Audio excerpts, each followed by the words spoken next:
There is a particular kind of person who mistakes being believed for being right, and I was that person for the better part of 20 years, standing in an assisted living facility on the second floor, room 214, on a Tuesday in November, holding a bank statement with my own name buried in the transaction memos on a home equity line of credit I never knew my mother had opened.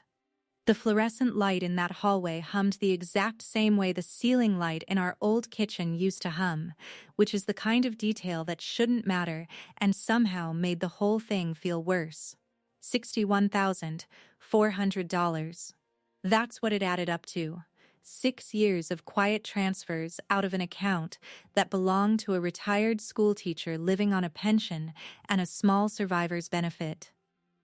I spent most of my adult life convincing my parents, my mother, mostly since my father died when I was 15, that my younger brother couldn't be trusted with money, with responsibility, with anything that mattered. So that nobody would ever look closely enough at me to notice I was the one who actually couldn't be trusted with any of it. My name is Claire Renner. I'm 43, I live in Madison, Wisconsin, and I've spent the last 19 years in wealth management. I'm a senior advisor now, the kind of title that gets printed on client greeting cards at the holidays. The kind of job where people pay me specifically to tell them their finances are more organized than they feel. I have one younger brother, Sam, 39. A working drummer based out of Chicago, and for most of our adult lives I have been the sibling other people in our family called the responsible one, a label I encouraged, cultivated, and on at least one occasion under oath adjacent circumstances outright lied to preserve. Let me back up though, because you need to understand how deliberately I built the story I told my family for 20 years before you'll understand how completely it fell apart in one afternoon in a memory care unit, holding a piece of paper that undid all of it at once. My mother, Diane Renner, taught 4th grade at Roosevelt Elementary in Stoughton, Wisconsin, for 33 years, and she ran our household after my father died the way she ran her classroom, with a system for everything. Most of it visible if you knew to look, some of it not. Every Tuesday night, without exception, she sat at the kitchen table after dinner with a stack of manila envelopes, one for each bill, cash counted out and sealed inside, a habit left over from the years right after Dad died when the bank had briefly frozen an account during probate, and she'd decided, on principle, never again to let her family's stability depend on something she couldn't physically hold in her hand. She called it doing the Tuesday envelopes. I used to sit across from her doing homework while she did it, the ceiling light buzzing, both of us quiet. And I didn't understand until I was much older that what I was actually watching was a woman rebuilding, dollar by dollar. A sense of control she'd lost the year her husband's heart gave out in the garage while he was changing the oil on a car. Neither of us kept much longer after that. For most of her 33 years at Roosevelt Elementary, my mother stayed an hour after the last bell most Thursdays to tutor kids who were falling behind and whose families couldn't afford outside help. Unpaid, unadvertised, arranged quietly through the school counselor so that no parent ever had to formally ask for charity. I only found out the scale of it at her retirement party, held in the same gymnasium where I'd once played dodgeball in the 6th grade, when a woman in her 30s came up to me near the punch table and told me, with tears in her eyes, that my mother had spent a year and a half getting her reading up to grade level in the early 90s, and that she credited that year, specifically, with the rest of her life going the way it had.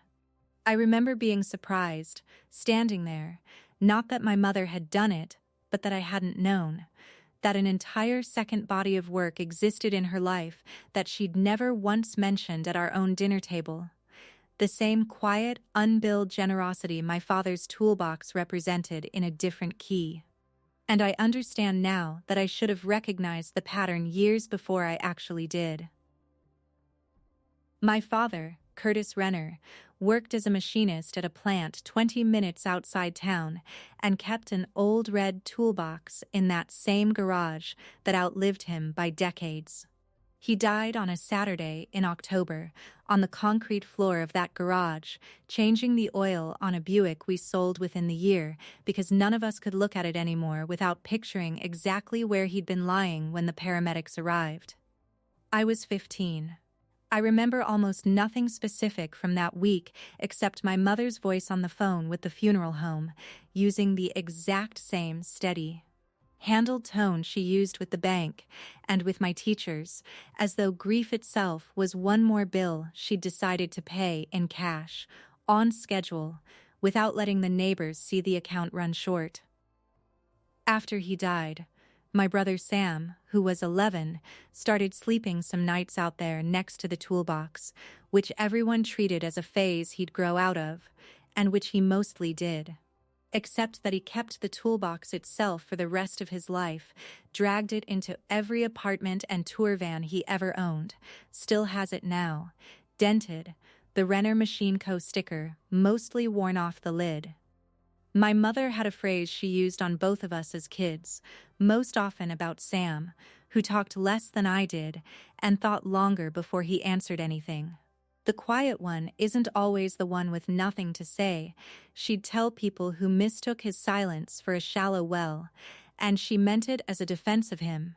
A small corrective she offered anyone who underestimated her son, including, though I couldn't have told you this at the time, me. There's a specific memory I keep from the year after my father died. Of my mother sitting at that kitchen table doing the Tuesday envelopes at a time when I know for a fact there wasn't quite enough in the checking account to cover everything sealed inside them, and hearing her, very quietly, recount a stack of bills 3 separate times before she'd let herself write the final number down, as though checking it a 4th time might change what it added up to. She never once let either of us see her worried in front of company. She kept a specific voice for the phone, for teachers at my school, for the man from the bank who called about the mortgage twice that first winter. A voice that made everything sound handled, warm but final. The kind of voice that ended conversations before anyone could ask a follow-up question. And I understand now that I learned that voice from her before I ever learned anything about actual finance. Learned it the way you learn an accent, by hearing it enough times that it stops sounding like a performance and starts sounding like the only correct way to speak. Money was tight after Dad died, tighter than my mother ever let either of us fully understand as kids. And there was a specific kind of favoritism that grew up in that gap, not intentional, not even really about Sam and me directly. It was about who needed reassurance and who could apparently supply their own. I was the daughter who got straight A's, who filled out her own scholarship applications at 16 without being asked, who called home from college with good news instead of problems. Sam played drums, dropped out of a 2-year program to tour with a band that never quite made it, drove a van that broke down with some regularity, and every one of those facts, true on their own, individually forgettable, became over years of very small edits on my part, the raw material for a story I told about him long after it had stopped being accurate. If it had ever fully been accurate at all. I can point to a specific moment, small at the time, that I think of now as the actual beginning of it. I was 17, Sam was 13, and he'd lost a $20 bill our mother had given him for groceries, genuinely lost it, dropped somewhere between the store and home, and came in the door near tears trying to explain it. I remember watching my mother's face do a complicated thing, not anger exactly, more a kind of tired arithmetic, and I remember, in that exact moment, feeling something that I'm ashamed to name now, relief. That it was him standing there confessing to a mistake, and not me, and a small, cold satisfaction in comparison that I didn't examine at 17 and have had a great deal of time to examine since. I told Sam about this specific memory once, years later, during one of our short business-like phone calls about our mother's physical therapy schedule, not as a big confession, just mentioned it in passing, and he was quiet for a second, and then said he didn't even remember losing the $20, that it clearly hadn't mattered nearly as much to him as it had apparently mattered to me, which somehow made the whole thing worse and better at the same time. Worse, because I'd built so much architecture on top of an incident he'd barely registered, and better, because it meant the damage, at least in that one specific instance, had mostly happened inside my own head rather than his. I didn't create that dynamic out of nothing. But I noticed, very young, which role got sympathy and which role got exasperation, and I built the next 25 years more deliberately than I like admitting, around making sure I was never again standing where Sam was standing that night. None of this started with a single dramatic lie. It started years earlier, in dozens of small, deniable remarks, the kind that don't sound like anything on their own. A comment to my mother that Sam had flaked again on a phone call that he'd actually just missed because he was mid-sound check in another time zone. A raised eyebrow, unspoken but unmistakable, whenever his name came up next to a plan involving money. A specific Thanksgiving where I mentioned, lightly, over dessert, that I hoped Sam's van made it through another winter, a comment that landed as concern and functioned as something closer to a status report on his general competence. A running tally I kept, mostly unconsciously, of every overdraft, every late rent story, every ordinary young adult financial hiccup, filed away and produced, one at a time. Whenever it was useful to remind my mother which of her children she could really rely on. I want to be precise that Sam gave me real material to work with. He did overdraft his account more than once in his 20s.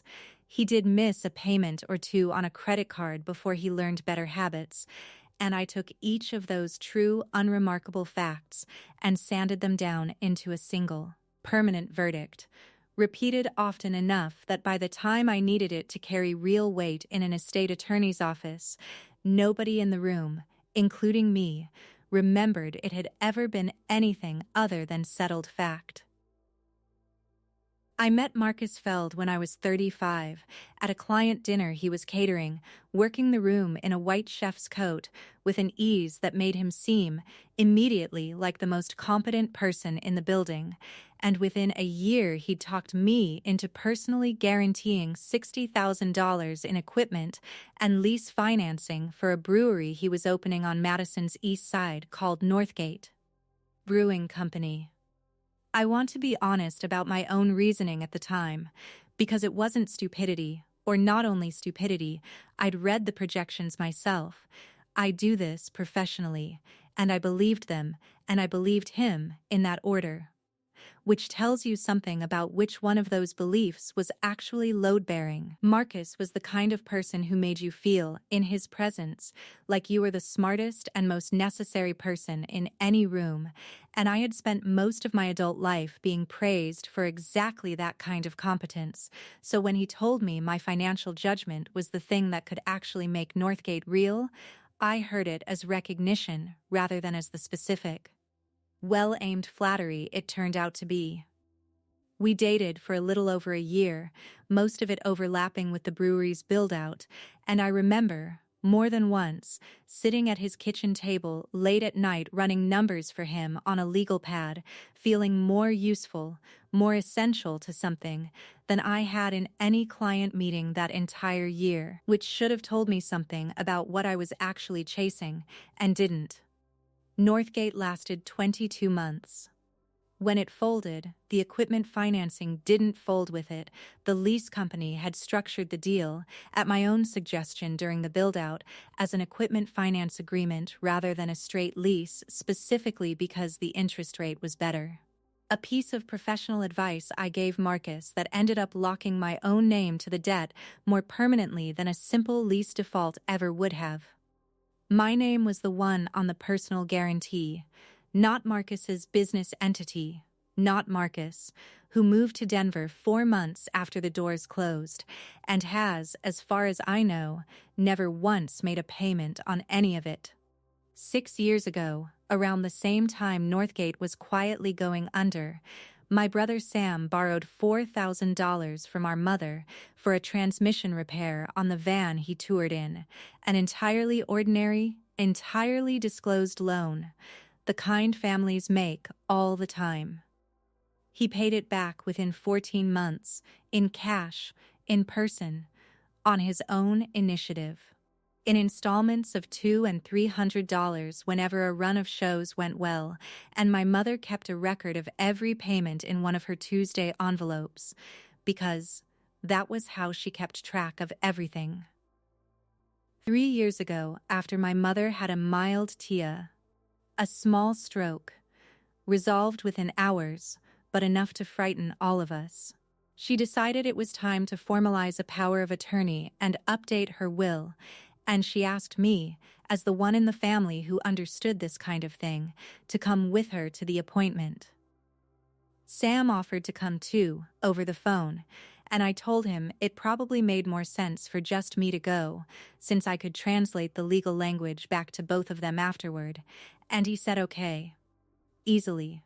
The way he said okay to most things I proposed by then, which I registered at the time as agreement and understand now as simply one more instance of him declining to fight me on something that clearly mattered to me more than it mattered to him, or so I assumed, without ever once checking. We sat across from an estate attorney named Howard Pruitt in a strip mall office in Stoughton. My mother in a cardigan she'd worn to my college graduation 20 years earlier, a manila folder of her own documents balanced on her knees the way she used to balance a grade book, and when Howard asked, as a matter of standard practice, whether she wanted to name a backup agent in case anything happened to me, I watched my mother's eyes go, instinctively, toward the idea of Sam, and I said, before she could finish the thought out loud, that we should probably talk about the van money first, since it seemed relevant to how much responsibility made sense to spread around. I told Howard Pruitt, in front of my mother, that Sam had borrowed $4,000 3 years earlier and had never paid back a cent of it. This was not true. I knew, when I said it, that it was not true, because I had personally seen 2 of those Tuesday envelope entries myself on a visit home in my mother's handwriting with dates and amounts.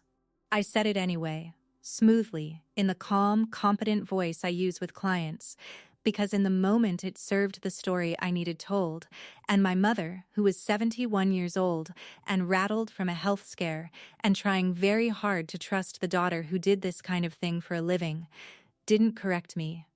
I've wondered many times since whether she simply forgot, in the stress of that appointment, or whether some part of her clocked the lie in real time and decided, for reasons of her own, not to contradict me in front of a stranger.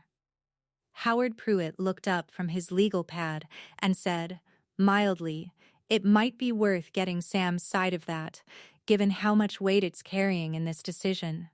It was, if I'm being precise about it, the clearest single chance I had that whole afternoon to correct course, a stranger, someone with no stake in my family's story, gently flagging that the decision being made deserved more than one witness. I said we didn't need to complicate the appointment, that I knew my own brother, and my mother, watching the 2 of us, nodded and let it go. Howard made a note on his legal pad, the kind of small administrative shrug that means a professional has decided it isn't his place to push further, and moved on to the next section of the document. I was named sole agent under the power of attorney that afternoon, and sole executor of the will 6 weeks later, and Sam was never told the specific reason he'd been left off either document, only that it had, apparently, been decided. What I was actually protecting, sitting in that office, wasn't my mother's assets. It was the fact that I had, by that point, been quietly making minimum payments on Northgate's equipment loans for almost 2 years out of an emergency fund that no longer existed, and a home equity line on my own condo that I had not mentioned to a single person in my family, and the last thing I could survive, professionally or personally, was my mother's attorney starting to ask careful questions about anyone's finances in a room where mine might eventually come up too. I told myself, driving home that afternoon, that I'd handled the appointment well, efficiently, the way I handled everything, and some small, honest part of me, the part I was getting increasingly good at not listening to, understood exactly what I'd just done to my brother in exchange for that efficiency, and filed it away the same way I filed every uncomfortable fact that year, quickly, alphabetically, somewhere I wouldn't have to look at it again on purpose. Sam didn't fight the power of attorney decision, or the will, or any of it, and at the time I read his silence as confirmation of everything I'd already decided about him. That he simply didn't care enough to engage. That responsibility had never interested him. That this was one more example of Sam letting things happen to him instead of steering his own life. For 6 years after that appointment, our relationship existed mostly in group texts and holiday phone calls that rarely lasted past 10 minutes. I made senior advisor in year 2 of that stretch, and I privately credited a lot of that focus to having simplified my family situation, to no longer spending emotional energy managing an unpredictable sibling dynamic, which is a tidy way of describing what was actually just a slow, mutual withdrawal dressed up as maturity. There was a compliance review at Corbett Lane in year 3. A routine credit and background recheck the firm ran on all advisors every few years, and a junior compliance associate named Priya Anand flagged an inquiry on my credit file connected to a business financing account. She came to my office, not accusatory, just doing her job, and asked if there was anything I wanted to disclose before the file went further up the chain. I remember the specific physical sensation of that conversation, a kind of cold, focused calm I recognized from client meetings where I had to deliver bad news smoothly. The same performance simply redirected at my own defense instead of someone else's portfolio. I told her it was a minor personal guarantee from a friend's failed catering venture, mostly resolved, nothing that would affect client funds or my licensing. That was, technically, 3 separate lies compressed into one sentence. It wasn't minor, it wasn't mostly resolved, and Marcus had never run a catering business, only worked for one the night I met him. Priya nodded, made a note, and let it go, because I said it with the same competent, unbothered voice I'd used on Howard Pruitt, and because, I understand now, that voice had become the single most effective tool I owned, more effective than any actual financial strategy I'd ever built for a client.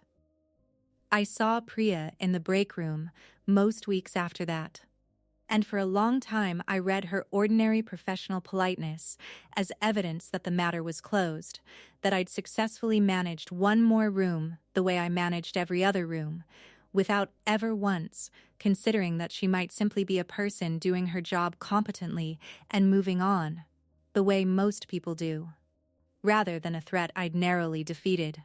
For 3 winters running, Sam didn't come home for Christmas at all, sending gifts by mail instead, and I told myself this was about tour schedules, which was sometimes even true. In year 3, I heard secondhand, from a cousin, that Sam had been in Madison for a week doing session work and hadn't called me, and I remember feeling a small, sharp flash of something, not quite hurt. More like the specific offense of being excluded from a decision I'd spent years training everyone, including myself, to expect I'd be the one making.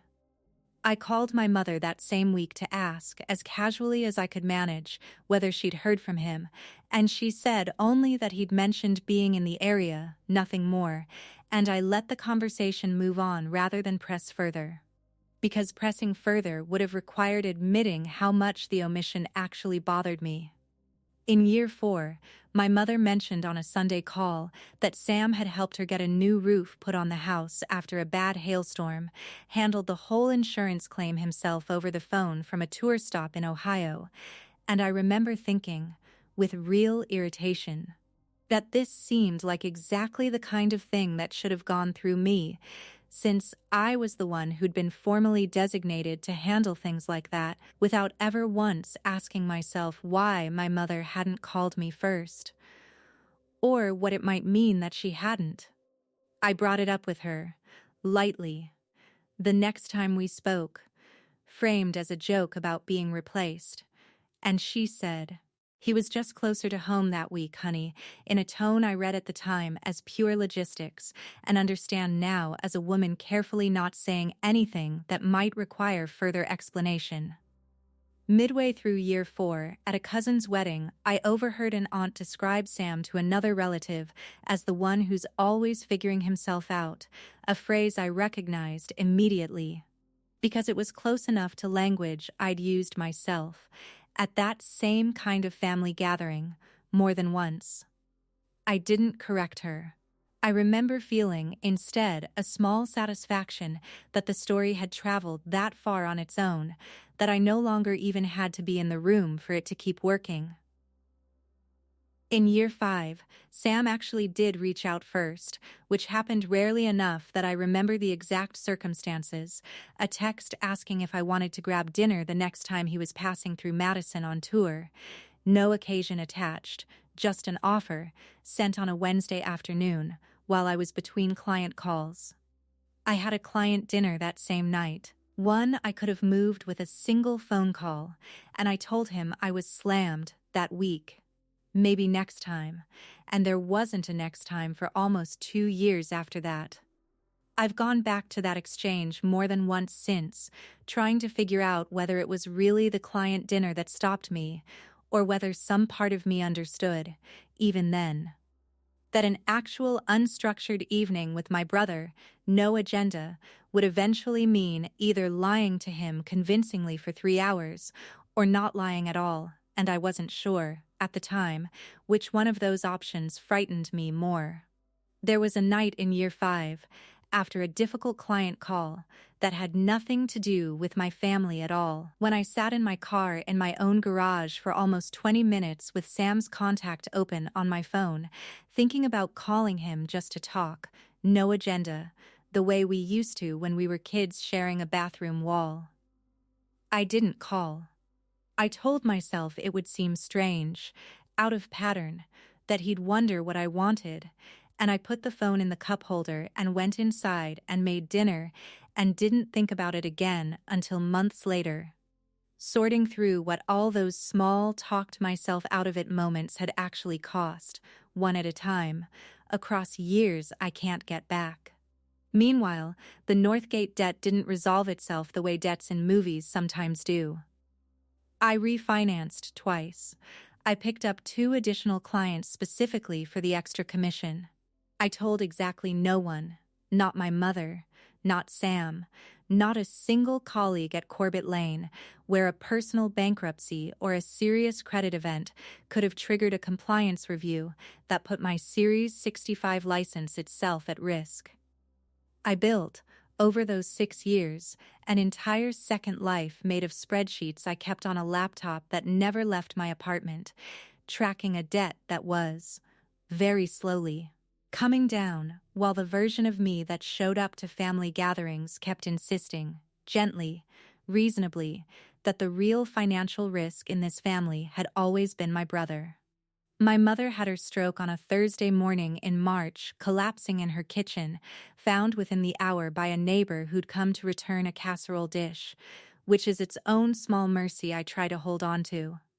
She survived it, but the left side of her body and a significant portion of her speech didn't come back the way the doctors initially hoped, and after 6 weeks in a rehab hospital, she moved into Sunrise Terrace, a memory and assisted care facility in Stoughton, room 214. A room with a window that looks out at a parking lot and, past it, a strip of the same kind of maple trees that lined our street growing up. Sam flew in the day of the stroke and stayed a full week, sleeping in a recliner in her hospital room, and I flew in 2 days after him, once I'd rearranged a full client calendar, which is a detail I've had to sit with more than once since, that even in that first crisis, my instinct was still to manage my schedule before I managed my presence. By the time I arrived, Sam had already spoken to the neurologist twice, already knew the discharge timeline, already had a short list of care facilities he'd started researching from his phone in the hospital cafeteria, and some old, ungenerous part of me registered all of that competence with faint surprise before I caught myself and understood exactly how insulting the surprise itself was. As her agent under the power of attorney, activating for the first time in 6 years, it fell to me to go through her financial records to set up automatic payments for her care. A task I expected to take an afternoon, since I'd always assumed her finances were as simple and modest as a retired teacher's pension made them sound.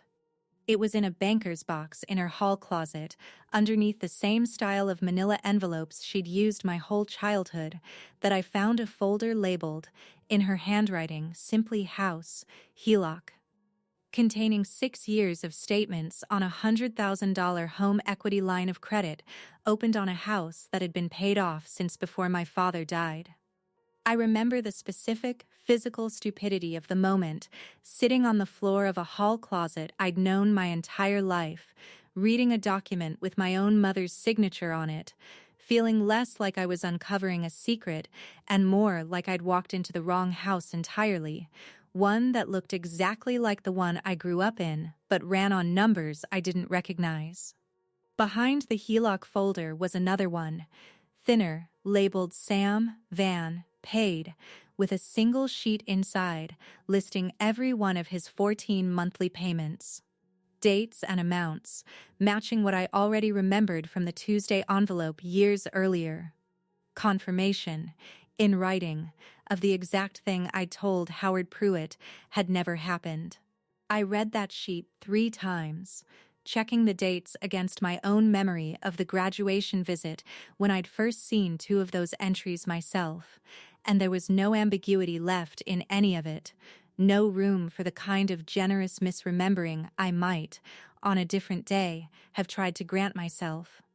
My mother had kept the receipt of my brother's honesty in the same box where she kept the receipt of my dishonesty, filed a few inches apart, both of them equally careful, equally complete, as though some part of her had always known that someday somebody would need the whole record laid out plainly, even if she never expected that somebody would be me.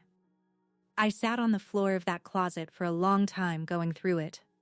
The line had been drawn down in irregular amounts, starting almost exactly 6 years earlier, 4,000 here, 7,000 there, twice a year like clockwork for a while, then more frequently as the balance on my end apparently worsened. And the transfers. Once I forced myself to actually trace them instead of just staring at the totals, went to a specific bank, a specific loan servicer, the same loan servicer that had spent 6 years sending me letters about Northgate's equipment financing. I cross-referenced 3 of the dates against my own records before I let myself fully believe what I was looking at. Because some professional habit in me needed the numbers to reconcile before the rest of me was allowed to feel anything about them. They reconciled. Every single one.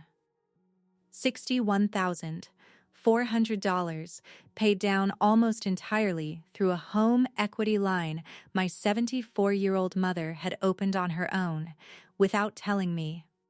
Without, as far as I could tell from the paperwork, ever missing a single payment on it herself either. Tucked behind the last statement was a single index card, in her handwriting, that read only, "Don't tell C. She needs to think she did this on her own." Dated the same month the line was opened, and I sat with that card in my hand for what felt like a very long time before I could make myself stand back up. I've read it probably 30 times since, at odd moments, and it never gets any easier to hold, not because it's cruel, It isn't. It's the opposite of cruel. But because of how precisely it captures the exact shape of what I'd spent 20 years demanding from everyone around me. The right to believe I'd built my own life entirely by myself. No matter what it actually cost the people quietly making sure that belief could survive contact with reality. I called Sam that same afternoon, before I'd even decided what I was going to say, and read him some of the numbers off the statement, and there was a long silence on the line, long enough that I said his name twice to make sure the call hadn't dropped. "You knew," I said. "Didn't you?" "Yeah," Sam said. "I knew." "How long?" "Since about a month after it started. Mom called me crying, said a collections agency had gotten her number somehow, some old joint account thing from years back, and she picked up and it was about you, about Northgate, and she didn't know what to do with what she'd heard, so she called me instead of you." "Why you instead of me?" "I was the one it was about." "Because you were the one it was about," Sam said. She didn't think you could hear it from her without falling apart, and she didn't want to be the one who watched that happen. I don't think she trusted herself not to make it worse. "And you didn't tell me you knew." "You didn't tell me either," Sam said, not unkindly, which somehow landed harder than if it had been sharp.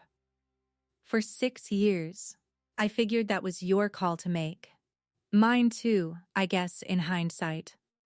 I asked him, because I had to, why he'd let me tell Howard Pruitt that lie about the van money, sitting right there, without saying a word.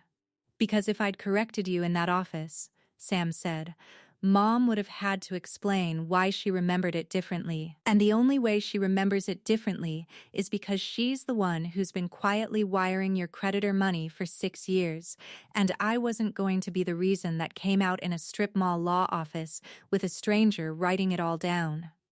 Somebody had to be the screw-up in this family, Claire. It was never going to be you. Not with how much you needed to be right about everything."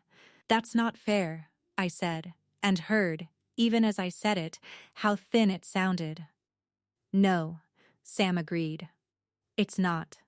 None of it was." I didn't have an answer for that. I sat in my car outside Sunrise Terrace with the phone against my ear for a long time after we both stopped talking, listening to him breathe on the other end, neither of us hanging up. Because hanging up felt like it would close something that had taken 20 years to finally crack open, and I wasn't ready, yet, to let it close. I thought, sitting in that parking lot, about the Tuesday envelopes, about a woman who had spent the years right after her husband's death building a system specifically so that her family's stability would never again depend on something she couldn't hold in her own 2 hands. And understood that the HELOC folder in that closet was the exact same instinct. 40 years later. Aimed at a different kind of crisis, not a frozen bank account this time, but a daughter who couldn't afford to be seen needing help, and a mother who decided, without consulting anyone, that she would rather quietly carry $61,000 of somebody else's mistake than watch that daughter's whole constructed life come apart in front of her. I thought about the phrase she used on us as kids, "The quiet one isn't always the one with nothing to say," and understood, for the first time, that I had spent 20 years applying it to exactly the wrong sibling. Sam wasn't the quiet one with a shallow well. I was. I had simply filled my particular silence with a great deal of confident, well-produced noise. Spreadsheets and client dinners and a title on a greeting card, and mistaken the volume of it for depth. I thought, too, about the night Sam lost that $20 bill 26 years earlier, and the specific, cold satisfaction I'd felt watching him stand in the doorway confessing a mistake. I understood now, turning it over, that I had spent my whole adult life engineering situations where I would never again have to stand in that particular doorway, and that the actual cost of avoiding it wasn't paid by me. It was paid twice over. First by Sam, who absorbed a reputation he didn't earn, and then by my mother, who absorbed $61,000 of consequences that were never hers to carry. Because between the two of them, they'd apparently decided, without ever saying so to my face, that my ability to keep believing my own story mattered more than either of their comfort. I drove past the house on my old street on my way back to my hotel that night, slower than I needed to, looking at the dark windows of a place that had been sold years earlier to a young family who kept the porch light on later than we ever had, and I thought about how much of what I actually knew about my own childhood had been narrated to me. Gently, competently, by a woman managing a household on a school teacher's salary and a survivor's pension, and how easily, it turned out, a person raised inside that kind of careful competence could learn to weaponize the exact same skill against the very people who taught it to her. I went to see my mother the next morning, room 214, the maple trees just starting to bud outside her window. She was sitting up, aware, tracking the room, though her speech since the stroke came slowly, in fragments, with long gaps where you could watch her searching for a word that used to be automatic. A physical therapist was just finishing a session with her when I arrived, packing up a set of resistance bands, and told me on her way out that Diane had had a good morning, which is the specific, careful vocabulary everyone at Sunrise Terrace uses instead of any more honest assessment. I sat down across from her, the way I used to sit across from her doing homework while she counted out cash into envelopes, and I told her, plainly, without decorating it, that I'd found the folder. That I knew about the $61,000, that I was sorry, and that the word felt too small for what I was using it to cover, and that I understood if it was too small. She looked at me for a long moment. Her right hand, the one that still worked, moved slowly across the blanket until it found mine. Sam, she said. Just the name, with real effort behind it, the syllable dragging slightly the way all her words did now. I talked to him, I said. He told me everything. She nodded, slowly, and then, with what looked like it cost her something significant, she said one more word. Good, she said. That was the whole conversation. I sat with her for another hour after that, mostly in silence, holding her hand while a television played a rerun neither of us was watching. And I understood that this was very likely the closest thing to a direct reckoning I was ever going to get from her. That the woman who spent decades building systems so nobody in her family would ever have to say out loud that they were struggling, had in her own stroke-slowed way just told me everything she had left to tell me, and that good was going to have to be enough. Because it was true. And because she didn't have the words left to make it more complicated than that. I drove back to Madison that afternoon instead of staying the extra night I'd planned, not because I needed to be anywhere, but because I needed the 2 hours of highway to sit with what had just happened without anyone else's face in the room to react to. Somewhere around the halfway point, I pulled off at a rest stop and sat in the parking lot and cried in a way I hadn't allowed myself to since the funeral, not really for my mother's stroke, and not really for the money, but for the specific, belated understanding that I had spent 20 years being loved by two people I'd spent equal energy underestimating. I did not get a clean redemption out of any of this, and I want to be specific about what I mean by that, because I think it matters more than the parts that did resolve. I called Howard Pruitt the following week and told him the truth about the van money, on the record, and asked him to amend the power of attorney to name Sam as co-agent alongside me, effective immediately. Not as a symbolic gesture, but as an actual functioning arrangement, which meant Sam now had to be consulted on every decision about our mother's care, her finances, her remaining years, whether or not it was convenient for either of us. Howard, to his credit, didn't say anything close to "I told you so." He just updated the document and asked, mildly, whether I wanted the correction about the van repayment noted anywhere in the file, and I said yes, all of it, exactly as it happened, because I understood by then that some part of repair meant letting the record itself stop protecting me. He mentioned, almost in passing, that he'd wondered about it at the time, 3 years earlier, but that it wasn't his place to insist a family sort out its own history in his conference room, and I told him he'd actually been right to raise it the first time, and that I wished for all our sakes I'd been able to hear it then instead of now. Sam agreed to the arrangement, but he set his own terms first, over a long phone call that I let him lead entirely. He said he didn't want a big apology tour, didn't want me announcing anything to extended family, didn't want this turned into a story I told at dinner parties about my own growth. He wanted decisions actually shared, going forward, starting with something as small as which physical therapist mom saw twice a week, which meant, in practice, a lot of short, business-like phone calls between us that had nothing sentimental in them at all, just two adults dividing up the unglamorous logistics of caring for a parent, which turned out to be its own kind of repair, slower and less satisfying than an apology, but more durable. The one exception Sam allowed, when I asked him directly, was the aunt from the wedding. The one who'd called him the one who's always figuring himself out. I told him I wanted to correct that specific comment, quietly, without turning it into anything larger, and he thought about it for a moment and said that was fine, as long as I did it without making myself the hero of the correction.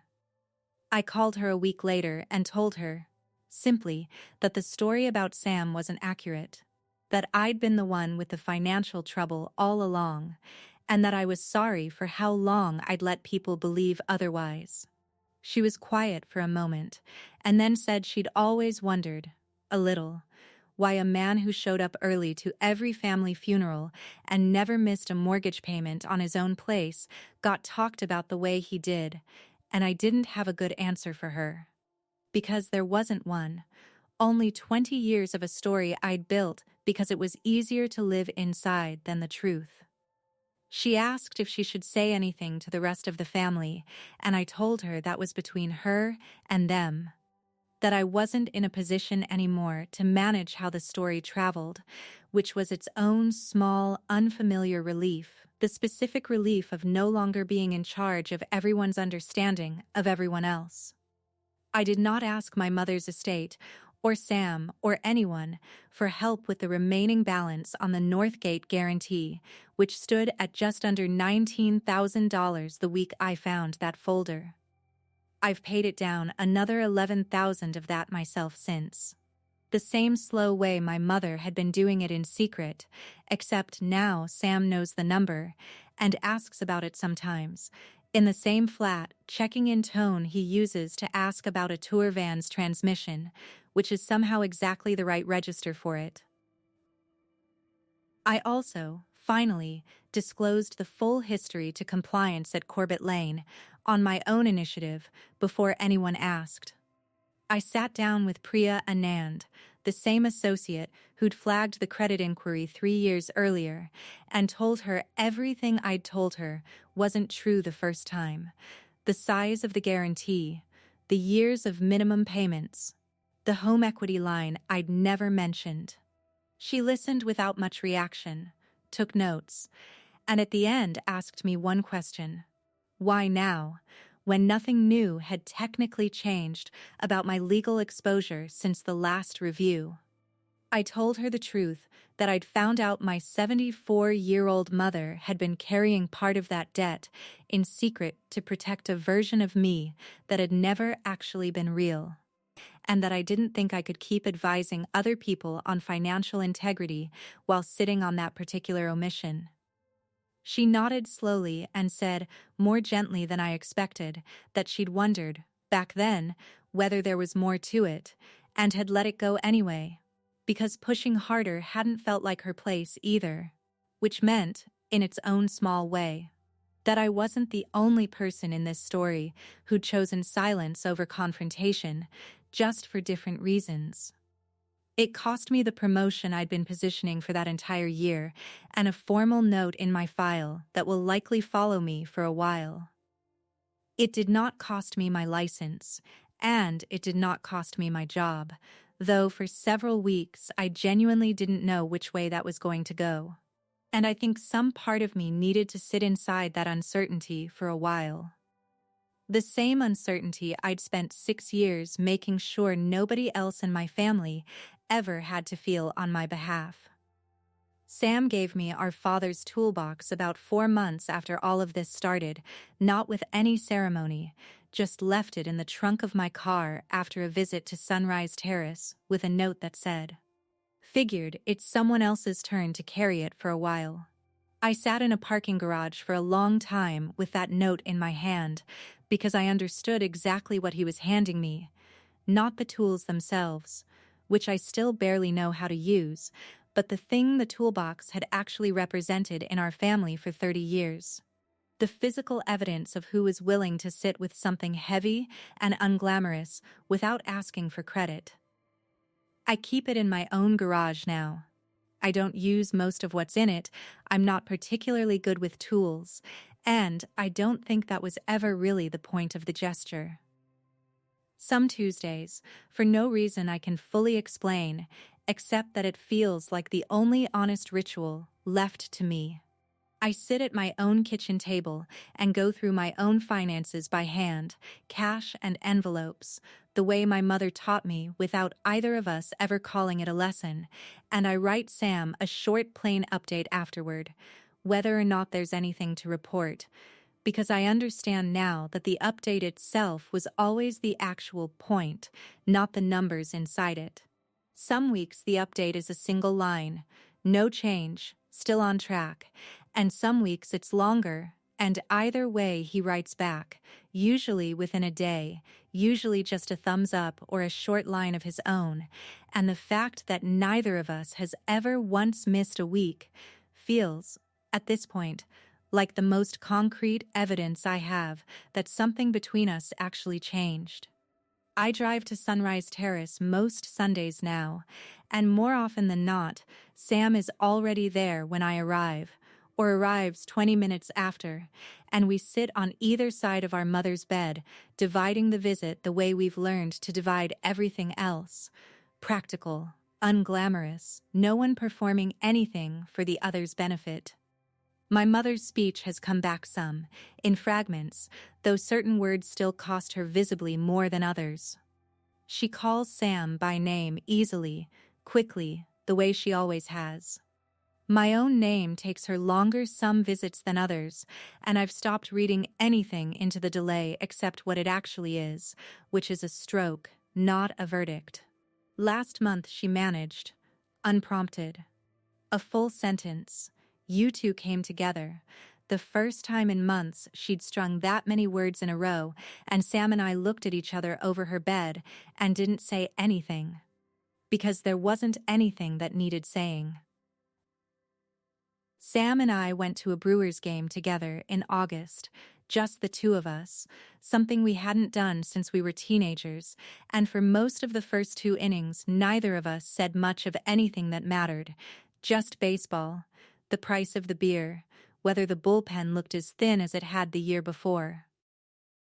Somewhere around the 5th inning, without any particular build-up, he asked me if I was doing okay, actually okay, not the version of okay I gave everyone else. I told him I wasn't entirely sure yet, that some days the debt felt manageable, and some days it felt like the only honest thing left about me, and he nodded and didn't try to fix it, just said that sounded about right. And bought another round.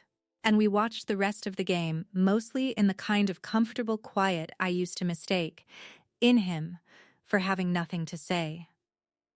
Somewhere around the 8th inning, apropos of nothing, he mentioned that he'd started therapy the year after Mom's stroke, mostly to work through what he called 20 years of being the designated screw-up, and asked, carefully, whether I'd ever consider doing the same. I told him I already had, a few months earlier, and he said good, and that was the whole exchange, And it was, somehow, exactly enough. If there's one thing I'd want someone else to take from this, it's that the family member everyone agrees to call the unreliable one is sometimes just the person who volunteered to carry a story nobody else was willing to tell the truth about. Silence isn't always absence. Sometimes it's the most expensive thing a person can give you. And you don't find out how expensive until long after you've already spent it believing it meant nothing. I think about my mother's Tuesday envelopes often now, that instinct to hold the truth of a hard number in your own two hands rather than let it float around unspoken.